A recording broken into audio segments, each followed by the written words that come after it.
Well, thank you for joining me again and checking out my latest alcohol stove.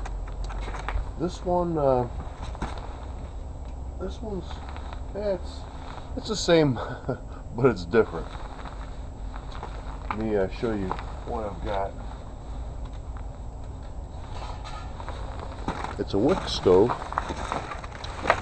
and I've got it encased in this chocolate mint can. It's about 2.5 inch diameter, and I just have some. I believe it's 1/4 inch diameter wick, just all wound up in there like a snake, and I've got it saturated pretty good with alcohol.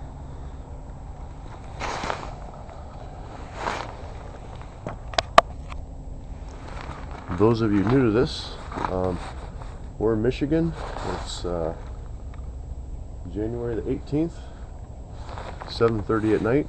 It's about 20 degrees outside right now. Alright, so what I'm going to do here, I'm going to clear some of the snow off there. Set the stove down.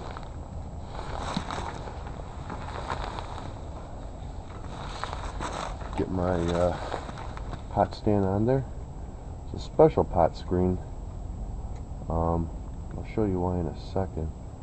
I can get it set up here. And here's the good old faithful honey pot.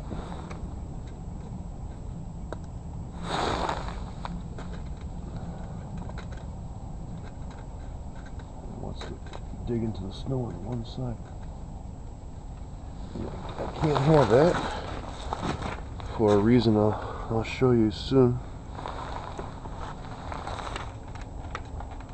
Lighting's not the greatest out here.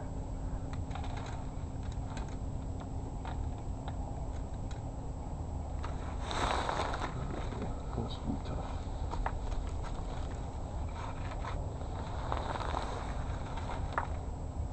Okay, there we go. Now let me try to zoom it on there a little bit. Probably won't be able to see. No, I know you won't be able to see.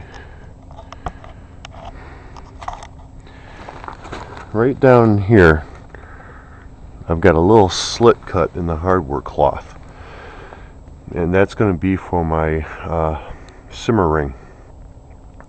I've been trying to figure out how to make a wick stove that you can burn full power with a lot of heat and then knock it down to a simmer. And it's been kind of tough. I've been knocking around back and forth about pot stands, not pot stands, using different things for pot stands.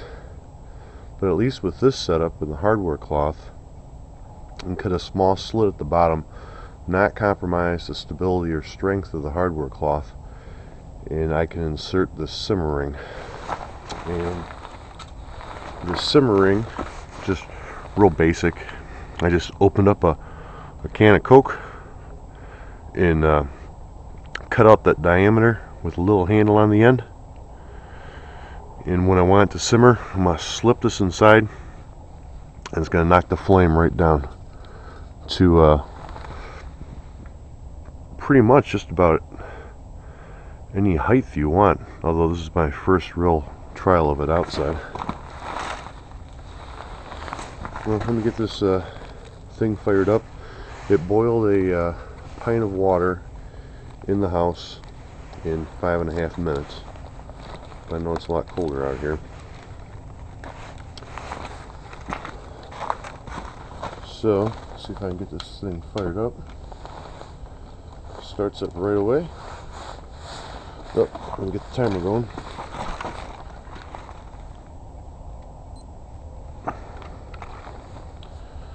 Yeah, watch the time on these videos.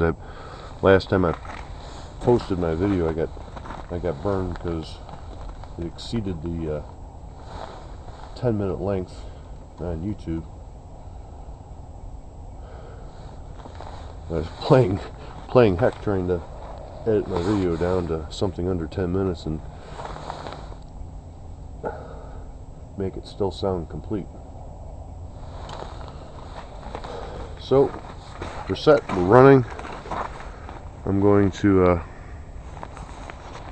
pause the video, and when it starts to boil, I'll turn it back on.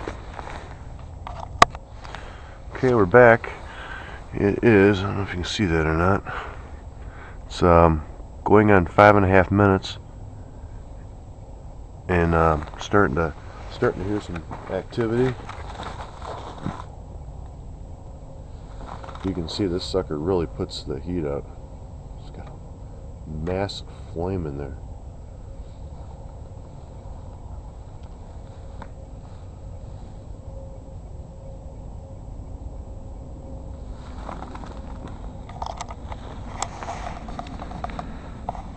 Check out that flame.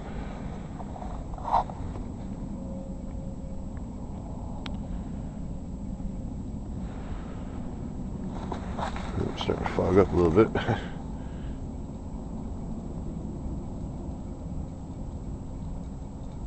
I can hear something bubbling in there, so I'll try to take this lid off without burning myself.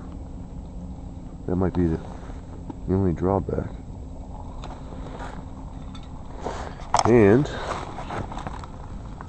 I can't really see it. I think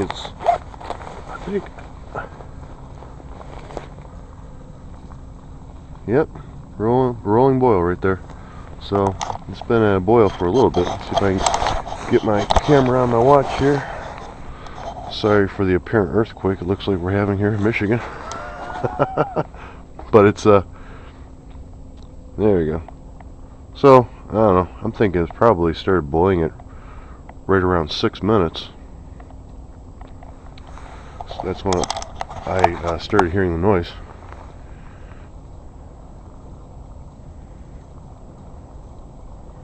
Not too shabby for being 20 degrees outside, sitting in the snow.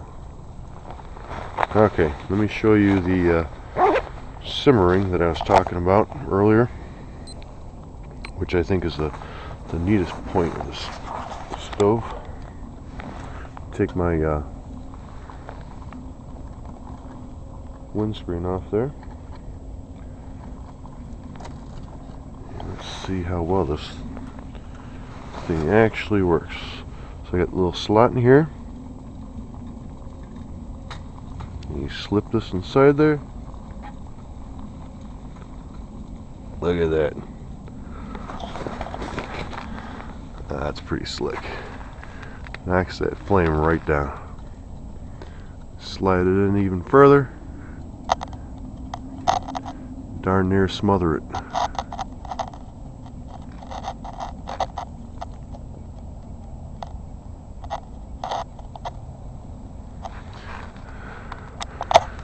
And with your stove being that high above it, I'm sure that would give you a nice long simmer. And since it's made out of a pop can, if you crush it, you can just unbend it. That's not an issue. If you lose it, there's plenty of pop cans out there. You just cut another one out. And they cool to the touch real fast too, since pop cans are only about 3/1000ths of an inch thick. Although, obviously being in a fire, it's going to be hot right away. But nevertheless, you need more heat. Slip it out, and you got it. I like it. I think it's pretty slick. Need less heat? Slide it back in. Cover it up a little bit. Now you can simmer. Well, shoot me your comments, suggestions, if you think it's cool or not. And most of all, thanks for watching. Appreciate it. Bye-bye.